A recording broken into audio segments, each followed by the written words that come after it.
mana-mana negara yang mempunyai dua legal system ini, sistem perundangan ini, tak boleh tidak akan ada pertindanan-pertindanan. Ya.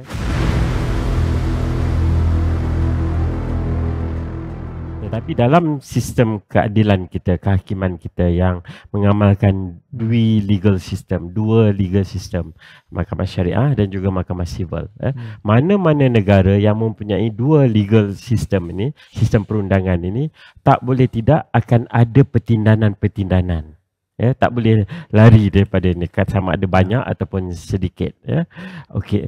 Apabila terdapat pertindanan-pertindanan bidang kuasa ini, pada tahun 1988, pindaan telah dibuat kepada Perlembagaan Persekutuan dengan memasukkan sub artikel 1A kepada perkara 121 yang menyatakan bahawa Mahkamah Sivil tidak mempunyai bidang kuasa untuk menentukan apa-apa perkara di dalam bidang kuasa Mahkamah Syariah.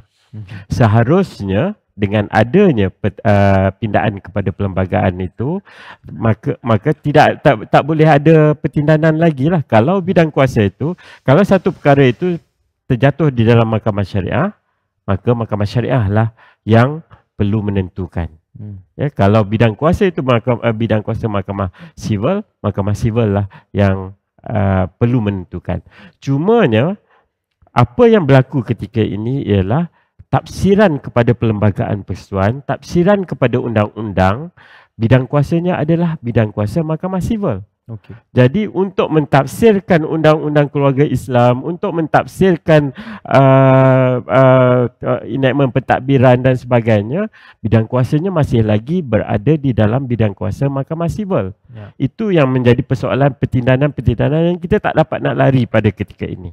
Jadi satu usaha perlu dilakukan, bukan saja kita berhenti dengan memasukkan perkara 1211A tersebut sahaja, perlu diperjelas peruntukan-peruntukan mengenai kuasa mahkamah syariah, jurisdiction, inherent jurisdiction mahkamah sivil bagaimana, inherent jurisdiction mahkamah syariah bagaimana. Ya, banyak yang dikatakan mahkamah syariah ini ditubuhkan di dalam enactment pentadbiran saja. Enactment. Sedangkan mahkamah sivil ditubuhkan di dalam perlembagaan undang-undang yang tertinggi, undang-undang perlembagaan, akta, enactment. Mahkamah syariah jatuh ke nombor 3.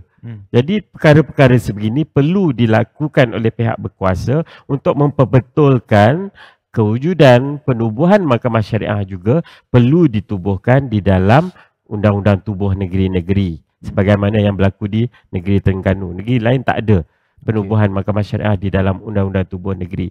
Jadi itu perkara-perkara tentang legalistik dan sebagainya, mungkin orang awam tidak faham perkara tersebut. Mungkin di kalangan hakim-hakim, peguam-peguam boleh berbahas tentang perkara tersebut.